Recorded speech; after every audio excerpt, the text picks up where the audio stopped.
I think the challenges of code enforcement in the city are ultimately the discrepancy between the vision the residents have of Atlanta and have for the city and the realized physical environment. As such, the questions about code enforcement today address the condition of the regulatory framework or codes in a holistic fashion. So the questions are framed around 5 issues: your vision for the city, which you've spoken about, aligning the code with that vision, the public process, which is critical, educating the public, which is critical, and the enforcement of implementation. So briefly, what will you do to ensure that the codes align with yours and ultimately our vision for the physical nature of the city? And what do you think is, if not the single most critical, a critical issue that the codes can address? I think that code enforcement is a difficult task in any city. And certainly Atlanta, particularly being ravaged by foreclosures and mortgage fraud, we are probably more vulnerable than most to all of the ills that breeds.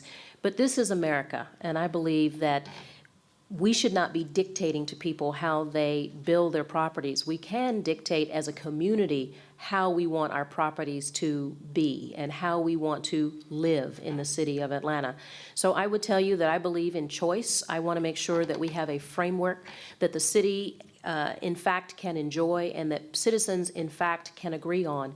We've had some very fragmented approaches to code enforcement and from writing our zoning codes in the city of Atlanta. There's been a lot of work done, but it's been done on a per project basis. So whether it was the Beltline or the Olympics, we have looked at code enforcement in a very fragmented way. So I would envision that we would pull all of that work together and integrate it and take a more holistic approach to our entire zoning code so that code enforcement is not just one piece dangling out there by itself.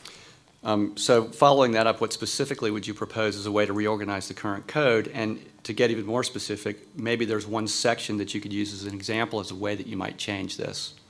Well, what I would tell you is when I look at Atlantic Station, I think and I was not in office when this happened, but it is my understanding they had over 200 requests for variances from the zoning code today. And so when I think about the way that we administer the code and the way that the code is written, I'm tempted to start almost anew and look at who we want to be when we grow up. We know that we expect another 2 million people to come to the city of Atlanta over the next generation. And so how will we accommodate that growth? We want to maintain and honor the integrity of our neighborhoods today, but we also want to leave room for innovation. Atlantic Station is innovation, a mixed-use development. So we've got to find a way to balance both of those. Just to reiterate, is there one specific example that you could cite that would be a change that we could make that would help fulfill that goal? Not that I can think of right off the top of my head, but I would say as long as we are consistent with our application of the zoning code across the city, that would be helpful in and of itself. Part of the reason that I understand the courts are not nearly as stringent as they could be is because the judges are very concerned about disparate treatment from one part of the city to another part of the city. So educating our citizens, educating our staff, and then making sure that the courts are following suit with putting the penalties in place as long as we are consistent across the city would be very helpful. A great part of code enforcement and the construction of the city of Atlanta is the public process. And do you think we can create a more transparent and efficient method for zoning and code review? Hopefully the answer to that is yes. And if so, how do you propose to do this specifically? Yes, I think we, in fact, can create a more transparent process. I think I'd like to revisit the NPU process or the NPU system.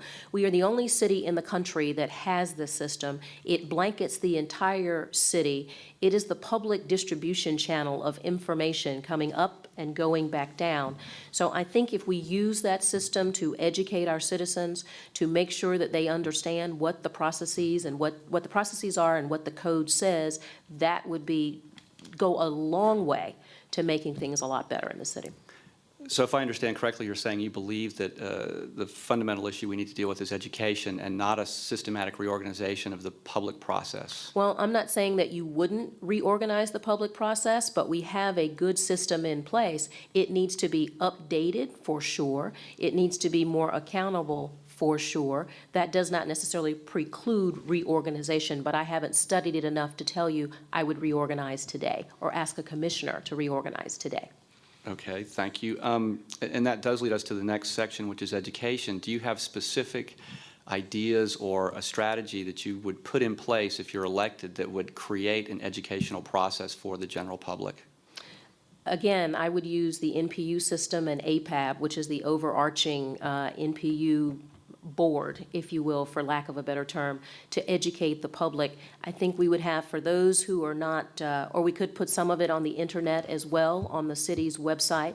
For those who are not technology savvy or do not have access to it, I think we need to have the information at libraries all across the city. Do you believe that the city has personnel currently that are adequately trained to be able to support this educational process? No. Then who would be the people who would perform this duty? Well, we need to train the people better that we have, and there are opportunities here clearly to have additional people who do understand it. There are those who want to stay at the city and those who do not at this particular time. We need to assess what our needs are in this particular area, and if people want to stay, then they have to be properly trained and be able to administer code enforcement every single day. And if they can't, then we need to hire the right people who can. How do you propose, moving on from that subject, how do you propose actually enforcing what we come to understand as the goals that we're trying to reach for the city, the actual enforcement of the codes? Well, we have officers who are supposed to enforce the zoning code every day. And if they are not doing that, then we need to rectify that. We have that problem with some of the other laws that are on the books as well. And so we need to challenge them every day to make sure that they are in fact enforcing the code enforcement laws. And if they are not, then we need to change out the staff. Now, someone recently mentioned to me that perhaps we could track what the code enforcement officers are doing on our website so that folks could see, much like UPS tracks a package. So you could see what's going on with a particular house or a particular lot or a particular commercial development. I am not opposed to that at all, so that you understand as the citizen that you've made a complaint, where it is in the system relative to the time frame that you were told it would be corrected. Do you believe that the people who are carrying out code enforcement, the code enforcement officials, are adequately trained? And as a very quick follow-up to that, do you believe that it was an intelligent move or the appropriate move to remove them from the Bureau of Buildings? I don't know if they are adequately trained because I have not studied them, to be perfectly honest with you. The Bureau of Buildings is where planning, or where the code enforcement folks were. I would like to see them put back with the Bureau of Buildings. I think that would be, it would make more sense to me logically in the department. Thank you.